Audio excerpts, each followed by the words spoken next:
6 years. That's how long Rachel and I had built our life together.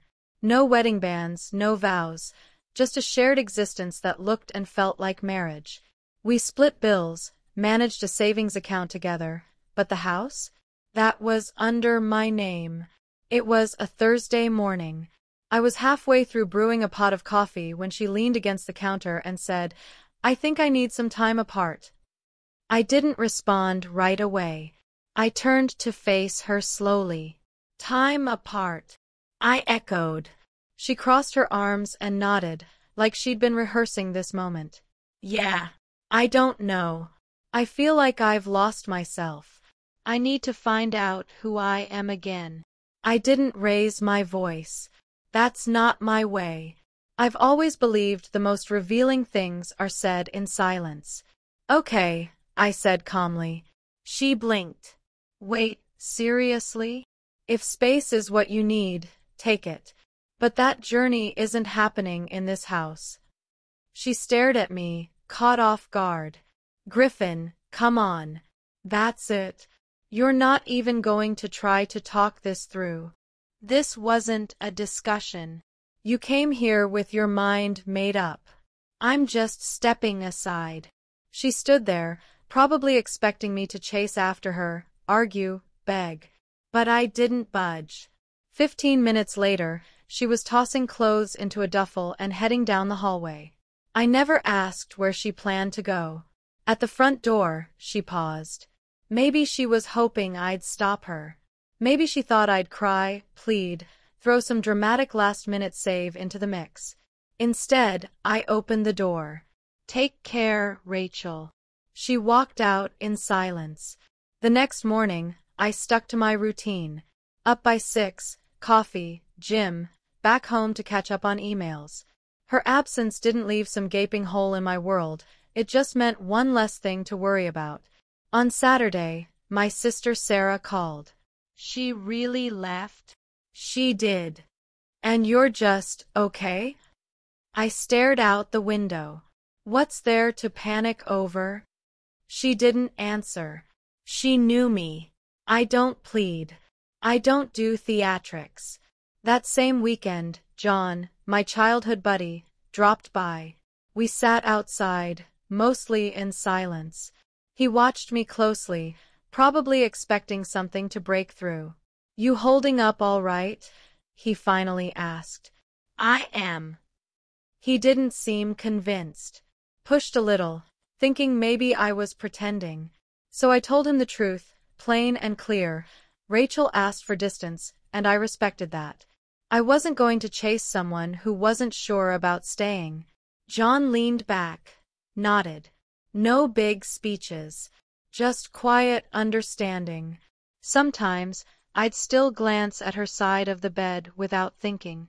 Or I'd reach for my phone before remembering there were no messages coming. But I never let those moments pull me under. Instead, I returned to boxing. It had been years, but the rhythm was still in my body. First session back on the heavy bag, and I felt more centered than I had in a long time. She never called. Not once. That silence told me everything I needed to know. I wasn't someone she missed. I was her backup plan. The fallback she assumed would be there if things didn't work out. But I was already moving on, quietly, steadily. And I had no interest in being anyone's second choice. The house didn't feel empty, just clearer. Then came a message from John on a Sunday night. "Saw Rachel tonight." Didn't want to say anything, but she wasn't alone.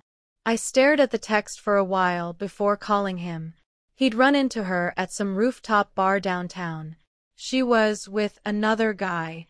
Looked comfortable. Laughing. Her hand rested casually on his knee. She seemed carefree, like the world had disappeared around her. John didn't hang around long enough for them to notice. I didn't need a play-by-play. Just the facts. I thanked him and hung up. No anger. Just cold clarity. 2 days later, Sarah texted me. "You didn't hear this from me, but Alicia posted photos from that winery upstate. Rachel's in them. So is some guy, Enzo, I think you know him. I didn't. But I didn't need to. So that was her idea of space. 6 years together, and just days after walking out, she was sipping wine with a guy named Enzo. It wasn't the fact that she'd moved on that stung. It was the lie. The false narrative about needing clarity. Pretending it was about rediscovering herself when really it was about trying someone else out. The next day, I scrubbed her from the joint streaming accounts, cut the extra phone line. Whatever thrill Enzo was offering, attention, novelty, she was free to it. I wasn't going to stand in the way. Because leaving is one thing. Lying while you walk away? That rewrites everything that came before it. That night, I boxed up everything she left behind. Maybe it was that final gesture, but I slept deeper than I had in a long time. And when I opened my eyes the next morning, she wasn't the first thing on my mind. My next move was… By week 3, the silence had become a kind of peace. No buzzing phone. No sharp glances across the dinner table. No pretending the tension didn't exist. I turned the guest room into an office. Got rid of the dull furniture she once insisted we needed. One afternoon, I drove to the gym, the one she used, still under my account. Walked up to the front desk and told them to cancel her membership. The receptionist pulled up the file. Her eyes flicked to Rachel's name, paused, then looked back at me. I gave a small nod. No questions. Just quiet closure. I'm not sure if Rachel ever noticed. The subtle changes. The logins she no longer had access to. The empty spaces where her things used to be. If she did, she never said anything. No messages complaining. Just one, after 4 days of silence. Hey, just wondering how you've been. That was it. No apology. No explanation. Just a simple ping, like nothing had happened. I didn't reply. Then came the call. Her name lit up my phone screen. I watched it ring until it stopped. I wasn't ignoring her to be petty. I just wasn't interested in making her return easy. She had chosen to leave, and she didn't get to waltz back in like it was all just a temporary pause. Later that night, my sister Sarah called. She was hesitant, likely expecting to hear tension in my voice or maybe catch me trying to mask the bitterness. Instead, I told her the truth. I'm doing all right. Better than expected, actually. She paused. Really? Yeah. The house is quiet. Feels like it's mine again. I didn't realize how much noise there was when someone else's indecision fills the room. She laughed, light and honest. I never really liked her. I smiled. You're not alone. The truth. I stopped missing her the day I realized she never missed me. She wanted to explore something new and assumed I'd still be here in case it didn't work out. But I wasn't sticking to a script someone else had written. I was rewriting the entire story, and I was doing it without her. Then came the message request. Tuesday afternoon. Instagram. From someone named Enzo Navarro. I nearly deleted it on sight, but curiosity got the better of me. Hey man, I know this is weird, but I think we should talk. It's about Rachel.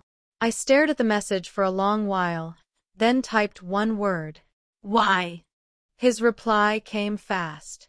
I didn't know you were still together when it started. You deserve the truth. Can we meet? The next day, we met at a coffee shop downtown. He was already there when I walked in, sitting alone at a table, his posture tight like someone about to confess something heavy. He didn't look up until I sat down. Talk, I said. He hesitated. Rachel told me you two were done. That it was mutual. She said she was just staying with you until she got things sorted. I stayed quiet. We slept together a few days before she moved out. I wouldn't have crossed that line if I thought you two were still something. Still nothing from me. She told me she'd been honest with you, that it was over. But then I saw the messages. You were still in contact, still thinking things were okay. I felt like a fool. I nodded once, not angry, just finished. Why tell me this now? I asked. He shrugged. Because I got played too. And I figured you should know the kind of person she really is. When we stood up, I didn't shake his hand. I just walked out. Exactly 4 weeks from the day she walked out, Rachel returned. Thursday night. I wasn't surprised. Her silence had stretched too long. And people like her, they always circle back when the adventure doesn't pan out. I opened the door and found her standing there, hands in her coat pockets, face bare, eyes tired. Hey, she said, as if testing the waters. I said nothing. Can we talk? I stepped aside, letting her in. She walked slowly, like she barely recognized the place anymore. You changed stuff. Yeah. Felt right. She sat on the edge of the couch, posture stiff, like a guest in a stranger's home. I didn't sit. I've been thinking, she started, about us, about what I lost. I let her speak, let her spin her version, because I already had the real one. Enzo and I, it wasn't serious. It never got that far. I just thought I needed something different, but it made me realize what I had with you. I tilted my head. You sure that's the story you want to go with? She froze. What do you mean? I met with Enzo. He told me everything. That you were with him before you even left. That you were texting me while lying in his bed. That you told him we were done. Her mouth opened, then closed again. Griffin, I didn't think you'd actually talk to him. No, you didn't think at all. You just assumed I'd be sitting here waiting, holding out hope you'd come back. She looked like she might cry. I didn't care.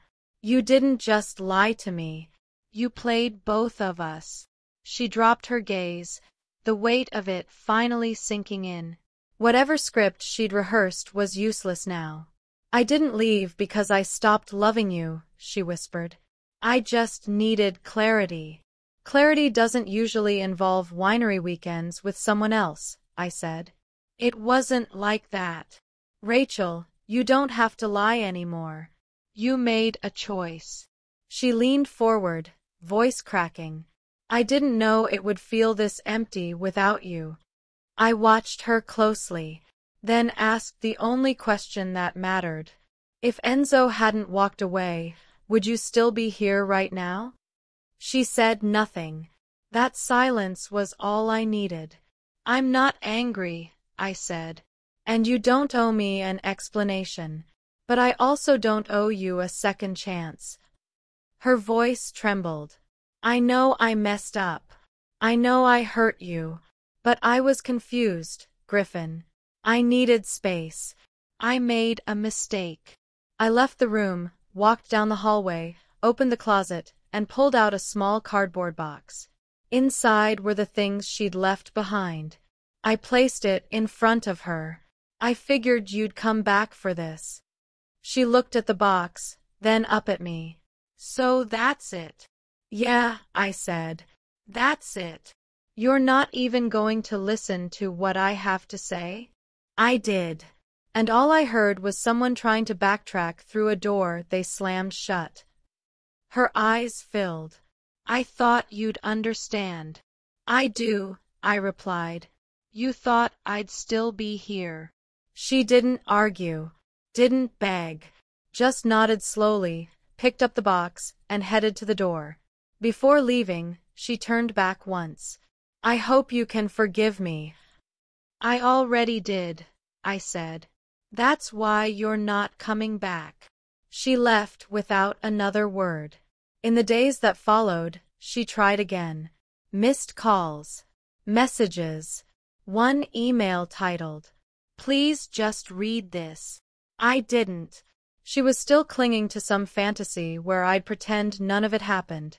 That I'd reset the clock. But that role, I wasn't playing it.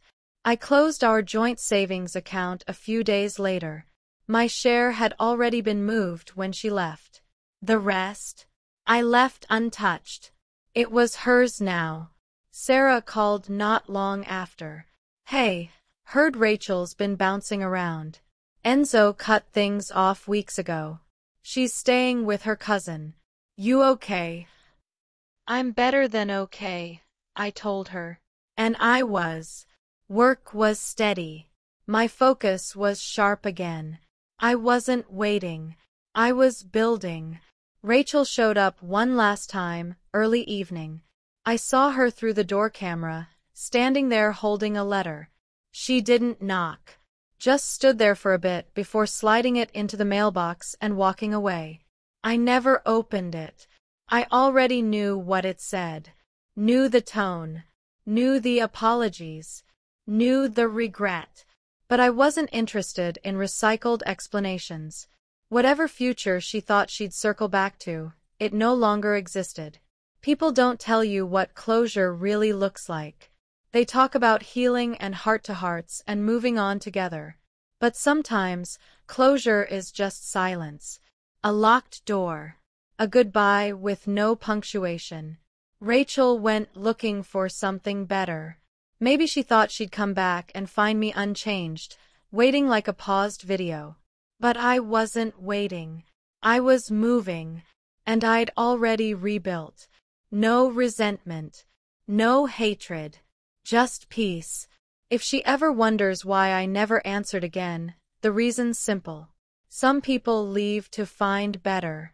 Others leave and discover they were the problem.